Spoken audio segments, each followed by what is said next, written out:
بسم اللہ الرحمن الرحیم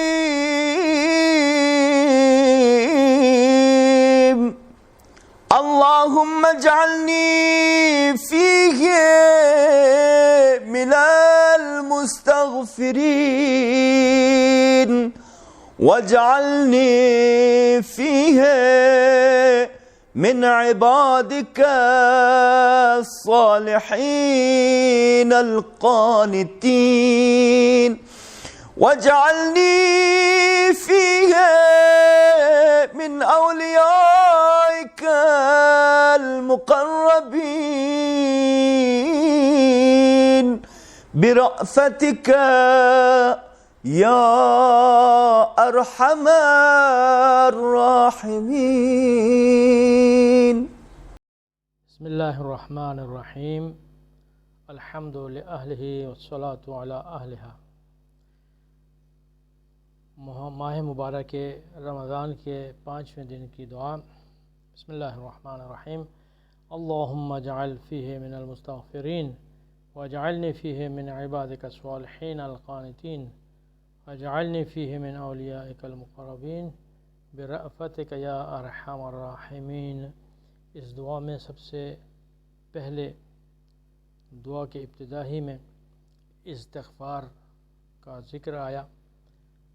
استغفار وہ عمل ہے کہ جو بندہ اللہ سے اپنے گناہوں کی معافی مانگتا ہے، اپنے گناہوں کی بخشش چاہتا ہے، اور یہ وہی فعل ہے کہ جو اللہ کو بہت زیادہ پسند ہے. ان اللہ یحب المتطہرین. اور اسی طریقے سے اصول کافی کی یہ حدیث، ان اللہ عز و جل یفرح بتوبۃ عبدہ المؤمن اذا تاب کما یفرح احدکم بضالۃ اذا وجدہا. انسان اگر کوئی چیز گم کر دے اور پھر اس کے بعد وہ چیز اس سے کو دوبارہ مل جائے تو کیسی خوشی اسے ملتی ہے، اس طرح سے خوشی اللہ کو ملتی ہے کہ جب کوئی مومن اس سے توبہ کرتا ہے اور استغفار کرتا ہے. لیکن یہ بات ذہن میں رہے کہ استغفار فقط استغفر اللہ ربی و اتوب الیہ زبان سے ادا کر دینے کا نام نہیں ہے، بلکہ امام علی ابن ابی طالب علیہ السلام فرماتے ہیں کہ استغفار کے 6 مراحل ہیں. استغفار کا پہلا مرحلہ جو گزشتہ گناہ اس نے انجام دیے ہیں، جن کا مرتکب ہوا ہے، اس پر پشیمان ہو، نادم ہو. دوسرے، ارادہ کرے کہ آئندہ وہ گناہ دوبارہ بجا نہیں لائے گا. تیسرا مرحلہ ہے کہ اگر حقوق الناس پامال ہوئے ہیں تو حقوق الناس کی ادائیگی کرے گا. چوتھے مرحلے میں اگر کوئی اللہ کے واجبات اس سے ترک ہوئے ہیں تو وہ متروک واجبات بجا لائے گا. اور 5واں مرحلہ سخت مرحلہ ہے کہ جب انسان اگر حرام کے لقمے سے اپنا گوشت بنائے تو اس گوشت کو کہ جو حرام کے غذا اور حرام کے لقمے سے بنا ہے، اس گوشت کو وہ گلا دے، پگھلا دے، اس قدر گریہ کرے، اس قدر گڑ گڑائے، اس قدر اپنے آپ کو اذیت دے کہ وہ گوشت جو حرام سے اگا ہے، بنا ہے، وہ گوشت ختم ہو جائے. چھٹا کہ جب جو معصیت کے اندر اسے لذت اور شیرینی ملی ہے، اس معصیت کے جواب میں اپنے بدن کو اس قدر سختی دے، اذیت دے کہ اس معصیت کی شیرینی کے برابر وہ اطاعت کے ذریعے سے اپنے بدن کو سختی دے. واقعہ ملتا ہے کہ امام صادق علیہ السلام کے حلقہ درس میں ایک شخص تھا، اس کا دوست علی ابن حمزہ کوفے کا رہنے والا تھا، اور وہ ظالموں کے پاس نوکری کرتا تھا. وہاں سے اسے بہت زیادہ مال کمانے کا موقع ملا اور اس نے بہت زیادہ کمایا، لیکن بہرحال اللہ جس کی ہدایت کرنا چاہے وہ ہدایت پا لیتا ہے. چنانچہ وہ چھٹے امام کی خدمت میں آیا اور کہا کہ فرزند رسول میں چاہتا ہوں کہ اپنے آپ کو پاک کر دوں، اور جو میں نے کیا ہے ان سے میں توبہ کرنا چاہتا ہوں۔ امام نے فرمایا کہ اگر تم مالکوں کو ان کا مال واپس لوٹا دو تو میں تمہارے جنہیں تم پہچانتے ہو انہیں واپس کرو، اور جنہیں پہچانتے نہیں ہو ان کے عوض تم صدقہ دو۔ تو اس نے کہا کہ میں اس کام کے لیے راضی اور تیار ہوں۔ امام نے فرمایا کہ اگر تم ایسا کرو گے تو میں تمہاری جنت کا ضامن ہوں۔ وہ شخص واپس کوفے آتا ہے اور تمام مال جو اس کے پاس تھا وہ تمام ان کے مالکوں کو لوٹانا شروع کر دیتا ہے، اور یہاں تک کہ راوی بیان کرتا ہے کہ اس کے پاس کچھ بھی نہیں بچا، یہاں تک کہ اپنے جسم کا لباس بھی جو اس نے پہنا ہوا تھا وہ ان کے مالکوں کو واپس اس نے کر دیا۔ چند ماہ بعد، کچھ دنوں کے بعد اسے بیمار ہو جاتا ہے، اسے کوئی مرض لاحق ہو جاتا ہے، اور یہ راوی کہتا ہے کہ میں اس کے پاس گیا اور میں نے دیکھا کہ وہ حالت احتضار میں ہے، اور جب اس نے مجھے دیکھا، مجھ پر نظر پڑی، کہا کہ اے علی ابن حمزہ، وفا واللہ صاحبک، تمہارے دوست تمہارے آقا نے میرے ساتھ وفا کر دی، مجھ سے کیا ہوا وعدہ پورا کر دیا۔ اور اس کے بعد اس کا انتقال ہو جاتا ہے۔ تجہیز و تکفین کے بعد راوی بیان کرتا ہے کہ میں مولا کی خدمت میں پہنچا اور مولا کے پاس آ کر میں نے بتلایا کہ اس طریقے سے اس کا انتقال ہو چکا ہے۔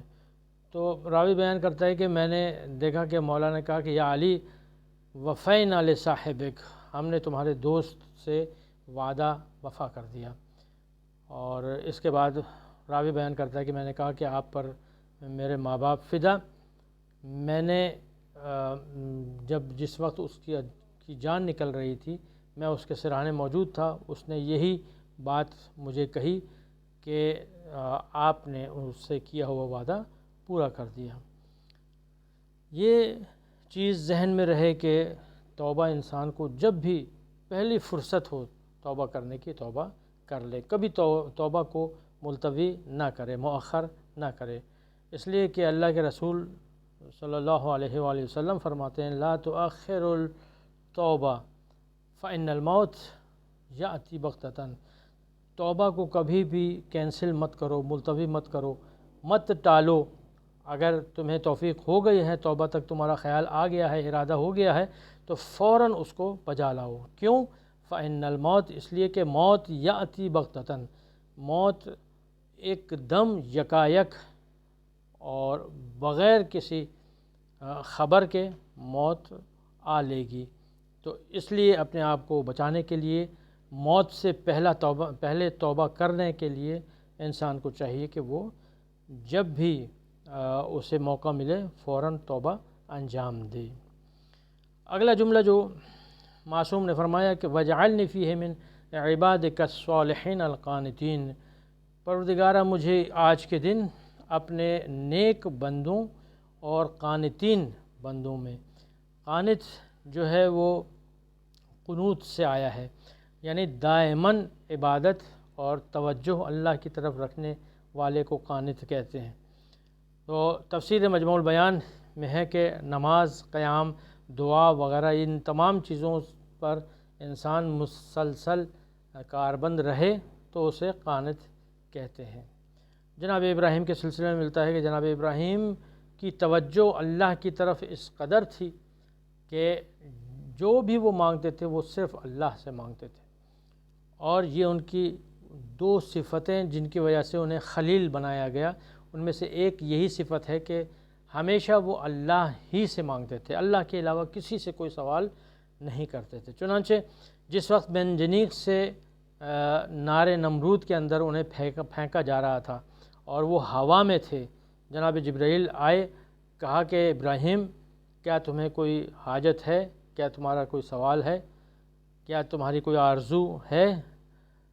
جناب ابراہیم نے اب یہ دیکھیں کہ کیسا موقع ہے، اور ایسے موقع پر تو ہر شخص جو ہے وہ چاہتا ہے کہ اس کی جان بچ جائے کسی طریقے سے، لیکن جناب ابراہیم فرماتے ہیں کہ ہے تو صحیح مجھے حاجت، لیکن تم سے نہیں ہے۔ تو یہ آپ دیکھیں کہ یہ توجہ کا یہ عالم تھا، اور اللہ نے اسی طریقے سے جس طریقے سے انہوں نے اللہ کی طرف توجہ کیا، اللہ کی طرف رجوع کیا، اسی طریقے سے اللہ نے بھی انہیں بچا لیا۔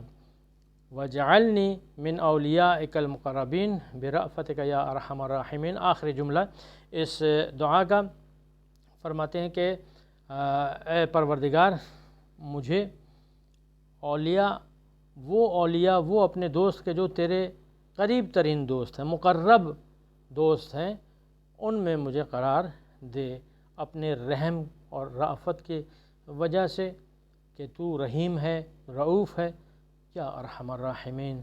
تو یہاں پر ہم دیکھتے ہیں کہ اولیاء خدا ہمیشہ اللہ کی طرف رجوع کرتے ہیں، اللہ سے جدا ہونا نہیں چاہتے۔